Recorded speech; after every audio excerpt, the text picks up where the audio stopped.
This amazing episode of Daredevil Born Again had three main plot points going on at once. The first one explores Matt with his past relationship with Foggy and what that means for him in the present. Matt's dealt with the seemingly impossible task to keep Bullseye alive, while the man himself is just telling him to leave him behind. It's not worth it, I killed your friend. So in a lovely pre-season 1 flashback, we see how Foggy's ideology, even in the worst of times, carries with Matt to this day.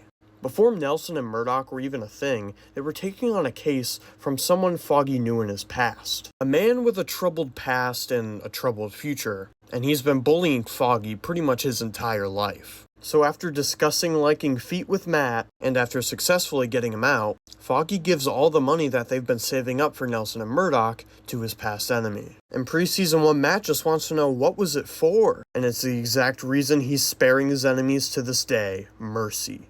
I'll always miss my goat Foggy, and I'll never complain when he's on my screen. Our second of three is a bit more in the background and does play a part in the next one. Even in these dangerous times though, BB's still trying to get information out of Daniel. Of course, once a simp, always a simp, and he gives in. Once the news breaks that Vanessa Fisk is in critical condition, Buck steps up and takes Danny Boy for a ride. On the ride to Albany, he's telling Daniel a little bit more about himself, and he's heavily alluding to the fact that he knows that Daniel leaked it. Of course, this just makes Daniel freak out as he realizes, oh no, I'm going to die. He's genuinely fearing for the end of his life here, and he's begging for Buck to just let him leave in peace. Whatever he did, I don't know what, but it probably was bad. But it turns out what Buck had in mind is a little something different. By testing his loyalty. It's up to you, Daniel. How are you going to kill this man for Mayor Fisk?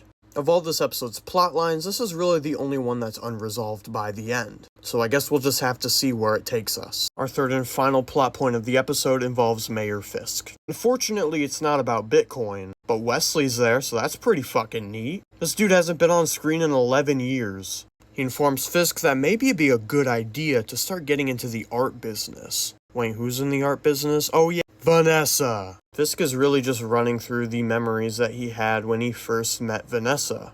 But look who's awake? She didn't die? What? Though something's clearly wrong, she keeps saying, "You're acting weird, Fisk." She's clearly suffered some form of brain damage. She asks him to tell her the story of how they first met. But once he finishes, she asks again, and before he knows it, she can't even finish a sentence. Sayonara, Vanessa, for real this time. I hope the pineapple juice was worth it. These stakes are escalating and quick. I'm very interested to see how Fisk loses it going forward.